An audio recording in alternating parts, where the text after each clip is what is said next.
Olá, bem-vindo a mais um Universo FAESA. Eu sou a Kátia e convido você a participar de mais um Jogo do Conhecimento.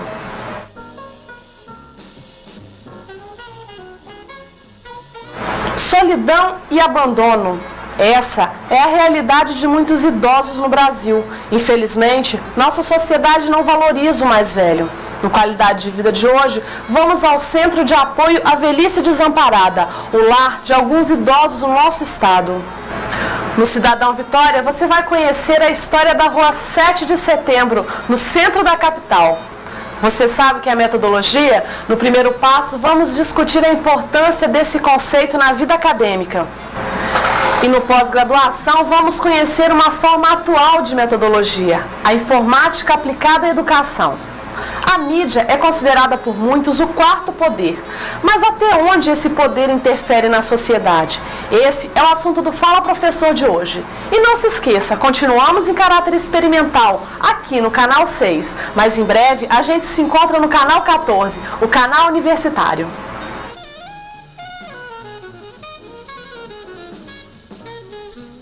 O cotidiano agitado ou simplesmente a falta de consciência faz com que muitas pessoas internem seus parentes mais velhos em asilos. Rejeição, solidão e abandono são problemas enfrentados pelos idosos. Para amenizar essa situação, algumas instituições realizam trabalhos alternativos que apoiam a terceira idade.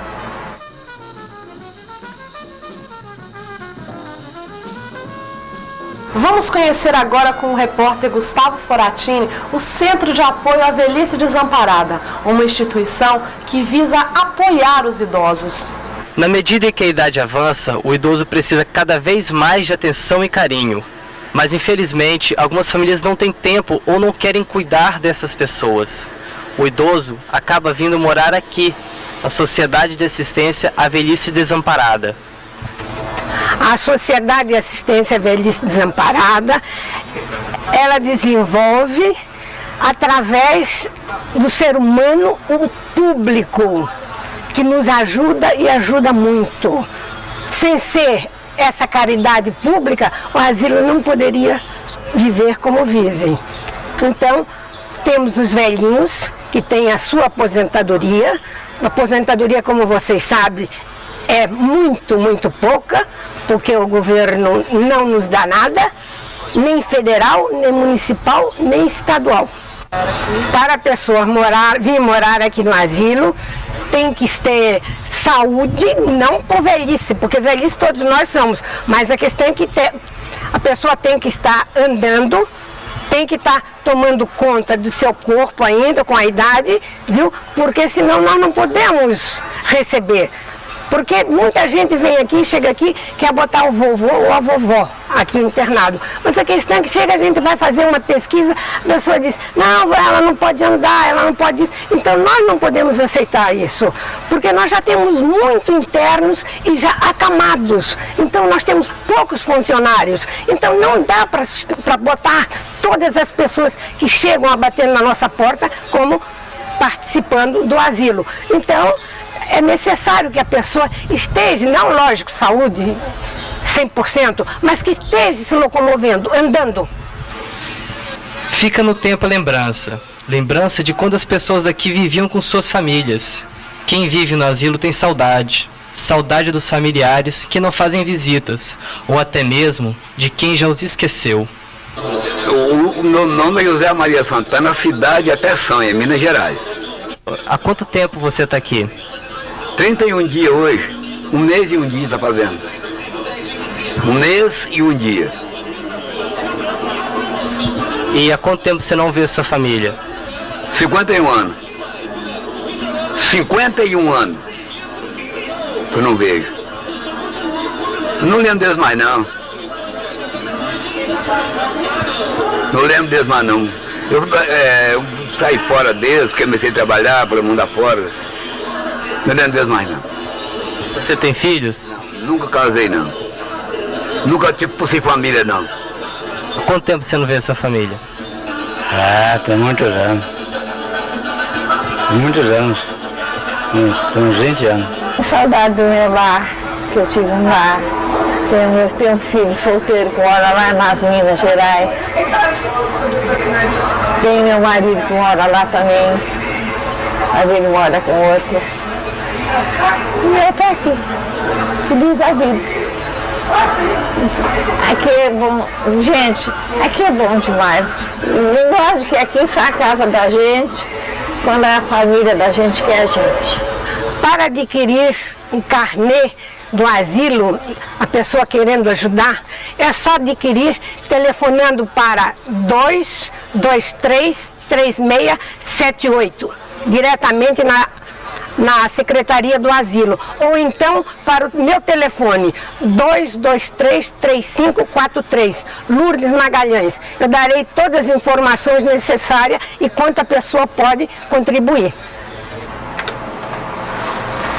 Velhice não é sinônimo de invalidez. Você já imaginou quantas histórias e quantas experiências são abandonadas junto aos idosos dentro dos asilos? O Cidadão Vitória quer resgatar a nossa história. Hoje, ele nos leva ao início do século. Vamos conhecer a antiga Rua da Várzea. Você sabe que rua é essa? Vamos conhecer hoje a história da Rua 7 de Setembro.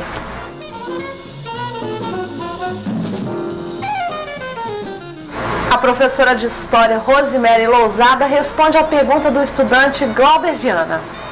Eu gostaria de saber por que a Rua 7 recebeu esse nome. A Rua 7 de Setembro, a antiga Rua da Várzea, recebeu esse nome em 1922. Essa região compreendida ali entre a Rua da 7 de Setembro, Graciano Neves, Gama Rosa e Praça Costa Pereira, até esse período recebiam nomes populares, como tipo Rua do Ladeira do Piolho, Ladeira do Pelourinho, os nomes referente ao que a população denominava até então. Por volta de 1920, dando continuidade ao projeto de urbanização e modernização da cidade de Vitória, do governador Jerônimo Monteiro, Florentino Avidos dá essa continuidade naquela região ali que compreendia esse centro da cidade. Então ele vai reurbanizar, quer dizer, reurbanizar não, porque eles estavam em processo de urbanização e embelezamento da cidade de Vitória.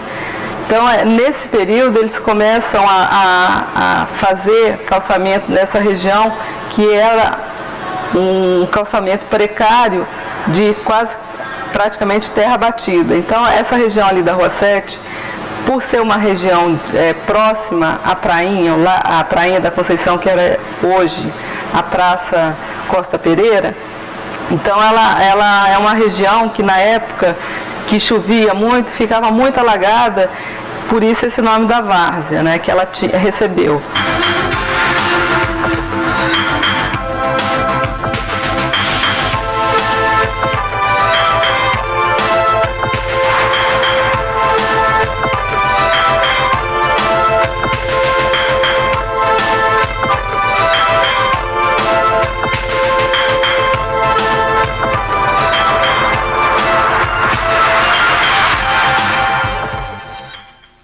Mas com a construção da prefeitura ali, né, um pouquinho antes, por volta de 1910 entre 10 e 20, a prefeitura de Vitória funcionava naquela região,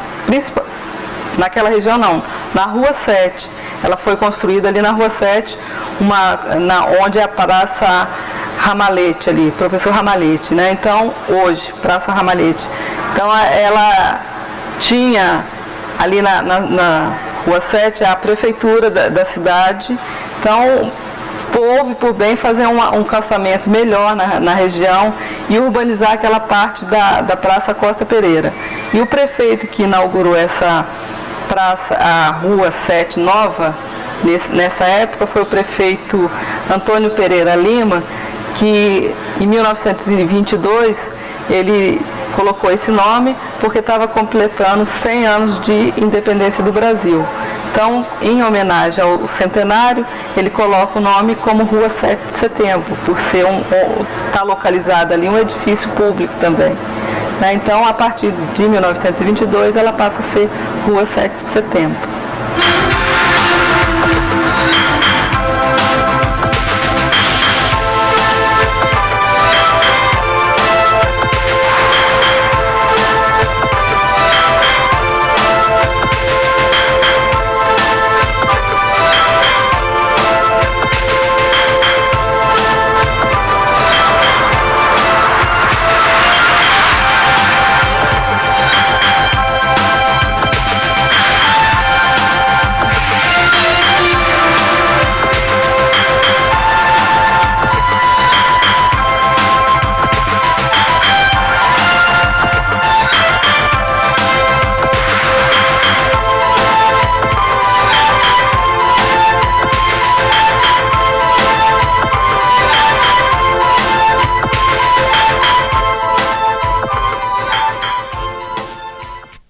Preservar a história do nosso estado é um ponto fundamental para se construir um futuro positivo.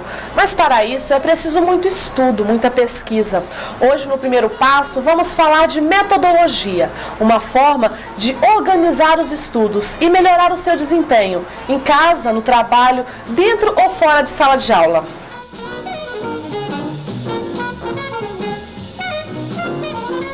A professora Yara Labuto explica o que é metodologia e fala um pouco sobre as vantagens de sua aplicação. A metodologia se preocupa com a atividade teórico-prática da ação didática a partir de uma concepção histórico-dialética do mundo para a compreensão e a intervenção no processo educativo, buscando penetrar na essência desse processo e compreender as contradições que lhe são inerentes e suas propriedades. É preciso analisar as diferentes metodologias, explicitando seus pressupostos, o contexto em que foram geradas, as tendências que representam, os valores que priorizam, a visão de homem, de sociedade, de conhecimento e de educação que veiculam, já que todo método é intencional e não constitui em um simples caminho atrelado a formas de agir determinadas a priori do fato educativo específico, mas vinculado a uma determinada concepção de educação e de sociedade.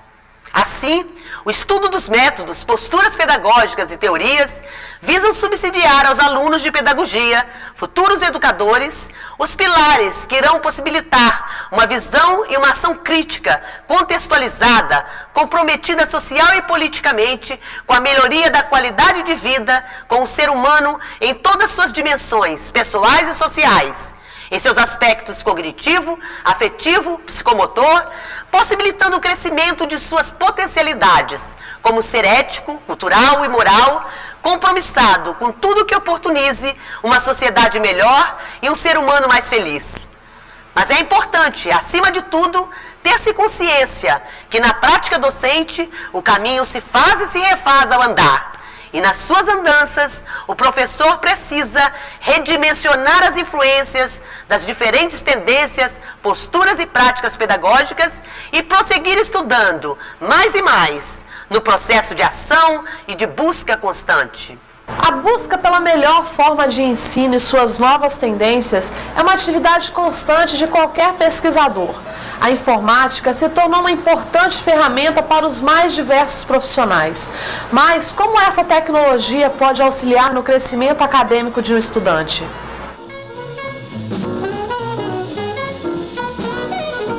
No pós-graduação de hoje, o professor de Informática Aplicada à Educação, Gilberto Lacerda, nos fala como essa nova tecnologia apoia a relação entre professor e aluno. O professor Gilberto Lacerda é PhD na área de Informática Aplicada à Educação e mestre em Tecnologia Educativa pela Universidade Laval de Quebec, Canadá. Olá, professor, muito obrigado por ter aceitado o nosso convite. Fala um pouco para a gente sobre o seu trabalho na Informática Aplicada à Educação. Bom, o meu trabalho, ele gira em torno da utilização do computador como meio de comunicação pedagógica, né? Procurando explorar o computador em toda a tecnologia informática, no que ela tem a oferecer para apoiar a mediação professor, aluno, conhecimento, né? Sempre mediação essa sempre contextualizada, com significado, com o objetivo de formar uma consciência crítica e o cidadão para a sociedade tecnológica que está colocada aí. Então, o meu trabalho gira em torno disso aí. Então, trabalhamos com internet aplicada à educação, com engenharia de softwares educativos, com formação de professores, com uma conceituação dessa sociedade tecnológica para uma melhor compreensão dela, enfim. Mais ou menos, em grandes linhas, é esse meu trabalho. O senhor trabalha muito em cima de pesquisas, né? Fala um pouco para a gente como são desenvolvidas essas pesquisas que o senhor faz. Bom, as minhas pesquisas, elas são nessas áreas citadas e elas são desenvolvidas sempre com o apoio de alunos de pós-graduação, alunos de graduação, alunos de mestrado, de doutorado, de diferentes universidades, não é? Eu tento trabalhar no contexto desse novo modo de produção que está surgindo aí, então eu agrego empresas privadas no meu trabalho também, que fazem pós-produção de softwares, por exemplo. Eu tenho bolsistas de iniciação científica na minha equipe, e algumas dessas empresas, particularmente uma na área de comunicação e informática, também tem bolsistas de iniciação científica nela. Então nós tentamos fazer um trabalho, fazer com que as nossas pesquisas estejam fincadas na realidade concreta, em objetivos concretos e necessidades concretas do mercado, da sociedade, dos meios escolares. Algumas pesquisas são desenvolvidas em escolas, então lá em Brasília, nesse momento, eu trabalho em 2 escolas, em 2 cidades satélites, onde eu acompanho projetos de informática educativa e onde alunos desenvolvem projetos, seja projetos de desenvolvimento de software nas escolas, com os alunos, com os professores, sejam projetos de acompanhamento das representações que os professores têm dessa mudança toda, do impacto das novas tecnologias no seu trabalho pedagógico, das modificações na sala de aula, da comparação entre a sala de aula real e a sala de aula virtual que surge aí, né? Então é mais ou menos por aí. A gente sabe que qualquer profissional, qualquer bom profissional, ele é embasado, tem um bom embasamento feito por pesquisas, né? Qual a importância das pesquisas que o senhor faz para a sociedade? Bom, nós estamos num momento de transição, né? Passando de uma sociedade que funciona num molde mais industrial, passando para uma sociedade chamada de tecnológica. Então, nesse momento de transição, surgem muitas dúvidas com relação ao papel das tecnologias em todas as áreas de atuação humana, entre elas a educação, né? Tecnologias essas que, via de regra, não foram criadas para a educação. Então, pesquisas como as que eu faço, elas vêm trazer respostas para a sociedade com relação ao potencial de uso, com relação ao redimensionamento das relações humanas, no caso, relações educativas mediadas pela tecnologia, vem buscar soluções e trazer respostas para uma série de problemas, né? Como, por exemplo, problemas relacionados a softwares educativos, problemas relacionados a postura de professor, postura dos alunos, a uma redescoberta do espaço escolar, tendo em vista as novas tecnologias. Então, é fundamentalmente isso aí. Professor, mais uma vez, muito obrigado por ter aceitado o nosso convite. Eu conversei com o professor Gilberto Lacerda, que provou para a gente que pesquisa em qualquer área que se atua é muito importante para um bom desenvolvimento. Com os avanços tecnológicos, a informática vai se tornando cada vez mais uma importante forma de mídia e objeto de inúmeros debates e discussões. No campo da sociologia, ela é tratada geralmente como quarto poder. Mas, até que ponto ela interfere no funcionamento de uma sociedade?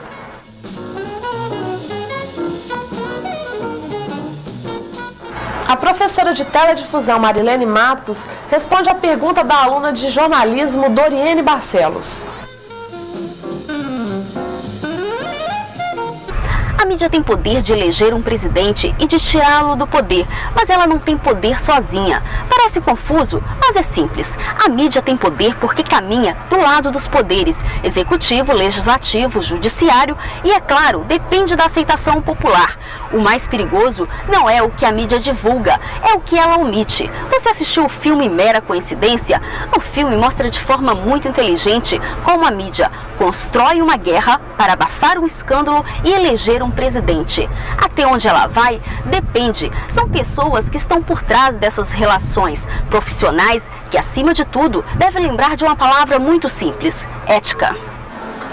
Independente do seu poder de influência sobre o meio, é correto afirmar que a mídia tem como função social informar, educar e unir os mais variados tipos de pessoas, sem nenhum preconceito ou discriminação.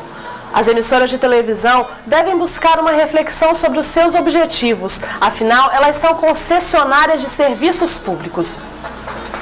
A TV Faesa está em caráter experimental no Canal 6, mas em breve a gente se encontra na estreia do canal universitário, o Canal 14. Esse canal é uma tentativa de democratizar os meios de comunicação e fazer com que sua função social seja realizada de forma plena e honesta. Mas para isso, a gente conta com a sua participação. Ligue para 331-4525, mande um fax para 331-4531 ou mande um e-mail para tvfaesa@faesa.br. O Universo Faesa de hoje fica por aqui, mas eu espero você no próximo programa. Até lá!